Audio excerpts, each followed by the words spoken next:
L'inspiration et le monde de Dieu, elle est plus forte que les Écritures. Mensonge. Aussi. Mensonge. Comment l'inspiration peut devenir plus forte que les Écritures? Il a chanté par exemple que l'inspiration est plus que l'écriture. Mais ça, c'est le diable qui parle. C'est pas vrai? C'est pas vrai. Donc, si vous allez au-delà de l'écriture, vous êtes égaré. L'écriture, c'est ça même le fondement de la foi. L'inspiration, c'est le monde de Dieu. Elle vient de la voûte céleste. Elle souffle dans la main de l'homme. Elle est plus forte que les... Il y a des sujets qui divisent, il y a des paroles qui séduisent, et il y a des affirmations qui semblent profondes, mais qui, en réalité, cachent une confusion dangereuse.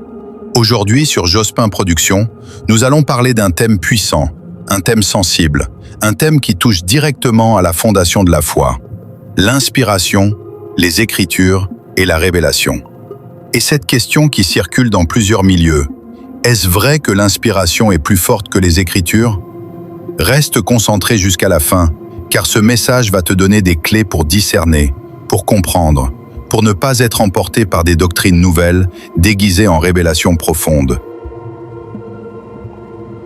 Pour répondre à cette question, nous devons d'abord définir les termes. Qu'est-ce qu'une inspiration? Une inspiration est le fait qu'une action, un mouvement ou une intention soit la résultante d'une influence. Cette influence peut provenir de Dieu, elle peut provenir du diable, elle peut même provenir simplement de la pensée humaine. L'inspiration en soi n'est pas automatiquement divine. Elle est une impulsion, une poussée, une direction intérieure.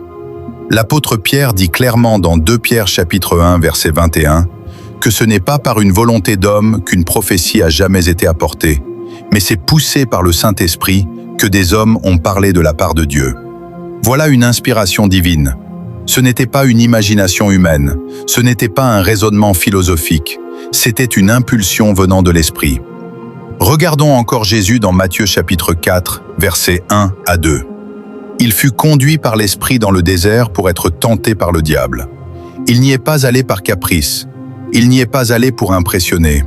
Il a été poussé, inspiré, conduit par l'Esprit. Voilà une inspiration divine qui produit un acte précis. Mais regardons aussi Jean chapitre 13, 2. Il est écrit que le diable mit dans le cœur de Judas l'intention de livrer Jésus. Voilà encore une inspiration, mais cette fois-ci d'origine diabolique. Cela nous prouve que le mot « inspiration » n'est pas automatiquement synonyme de vérité. Tout dépend de la source. Maintenant, avançons vers les Écritures. Lorsque l'apôtre Paul parle dans 2 Timothée chapitre 3, 16 et dit que toute Écriture est inspirée de Dieu, il ne parlait pas d'un livre isolé du contexte. Il faisait référence à ce que les apôtres appelaient les Écritures à leur époque, la loi, les psaumes et les prophètes. Ce qu'on appelait aussi la lettre. Quand Paul dit que toute Écriture est inspirée de Dieu, il veut dire que la loi, les psaumes et les prophètes ne sont pas nés de la volonté humaine. Les hommes qui ont écrit ont été poussés par l'Esprit. En d'autres termes, les Écritures sont déjà le fruit de l'inspiration divine. Comprends bien ceci. Opposer l'inspiration aux Écritures, c'est déjà mal poser le problème. Car les Écritures sont le résultat d'une inspiration divine. Il est vrai que la loi, les psaumes et les prophètes sont parfois appelés la lettre. Et Paul dit dans 2 Corinthiens chapitre 3 verset 6 que Dieu nous a rendus capables d'être ministres d'une nouvelle alliance, non de la lettre, mais de l'esprit, car la lettre tue, mais l'esprit vivifie.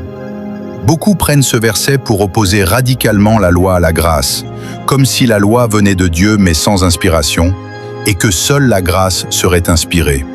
Mais ce n'est pas ce que Paul dit. La lettre tue parce qu'elle expose le péché sans donner la puissance de s'en libérer.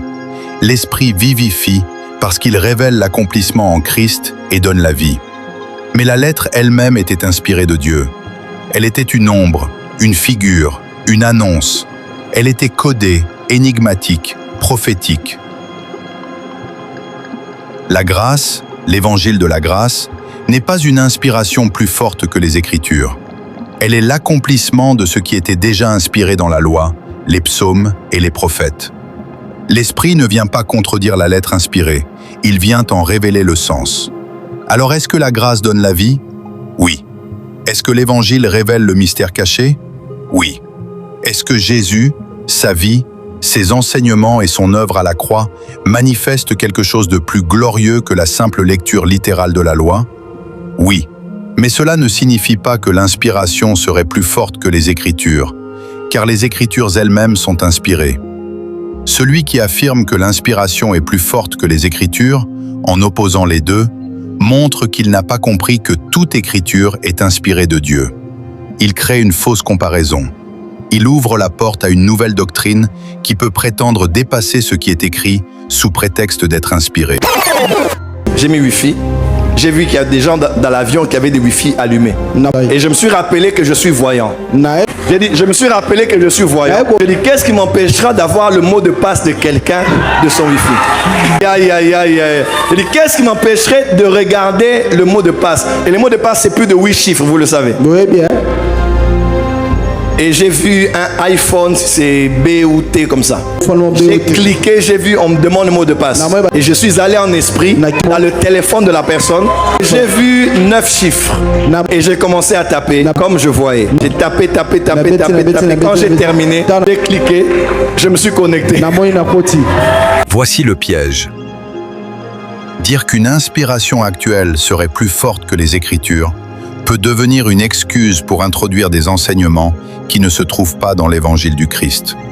On dira, ce n'est pas écrit, mais j'ai reçu une inspiration. Vous ne connaissez pas Dieu, excusez-moi, quand vous êtes pauvre.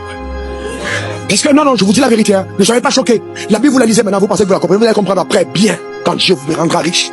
Parce que quand Dieu a écrit ce livre, il n'était pas pauvre.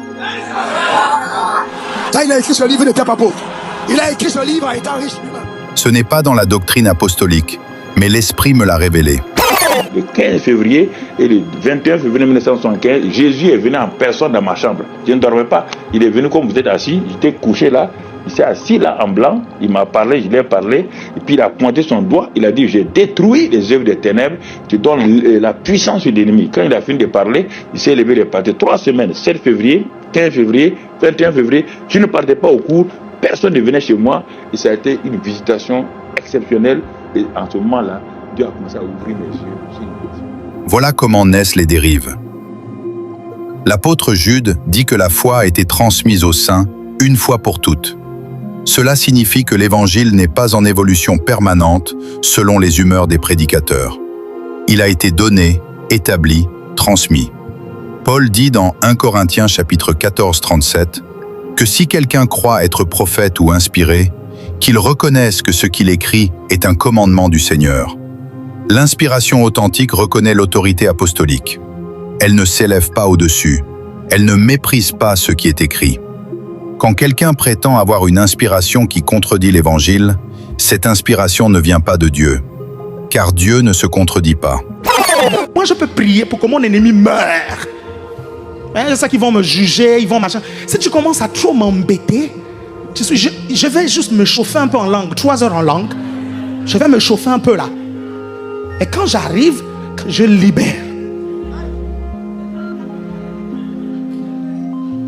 Et le même ange qui a tué les Égyptiens à l'époque de Moïse, c'est lui qui va venir cogner à ta porte. Je suis venu te chercher pour t'amener en enfer. Si une prétendue révélation pousse à la haine, à la vengeance, à la malédiction des ennemis, elle ne peut pas venir de l'Esprit de Christ qui a enseigné l'amour des ennemis. Paul avertit dans Romains chapitre 16, 18 que certains ne servent pas Christ, mais leur propre ventre, et par des paroles douces et flatteuses séduisent les cœurs des simples. Voilà pourquoi le discernement est vital. Tout ce qui brille spirituellement n'est pas or. Il n'existe aucune comparaison biblique entre l'inspiration et les Écritures, comme si l'une devait surpasser l'autre. Cette comparaison est le signe d'une confusion. Les Écritures sont inspirées. La révélation authentique ne contredit pas l'Écriture, elle l'éclaire. Satan lui-même se déguise en ange de lumière. Ses ministres se déguisent en ministres de justice. La séduction ne vient pas toujours avec des cornes et du feu. Elle vient parfois avec des versets mal interprétés et des discours passionnés. Sur Jospin Productions, nous ne suivons pas les émotions spirituelles. Nous suivons la vérité révélée en Christ. Toute inspiration qui vient de Dieu sera en harmonie avec l'Évangile. Elle ne créera pas une nouvelle fondation, elle ne détruira pas l'ancienne. Elle ne s'élèvera pas au-dessus de ce qui a été transmis une fois pour toutes. Alors est-ce vrai que l'inspiration est plus forte que les Écritures?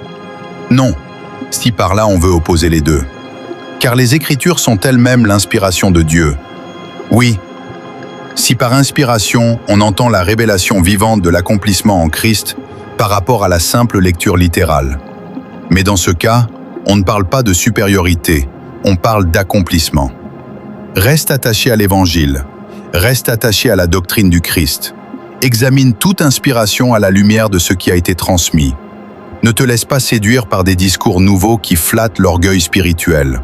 Que Dieu vous bénisse abondamment. Restez connectés à Jospin Productions pour d'autres enseignements qui éclairent, qui corrigent et qui libèrent.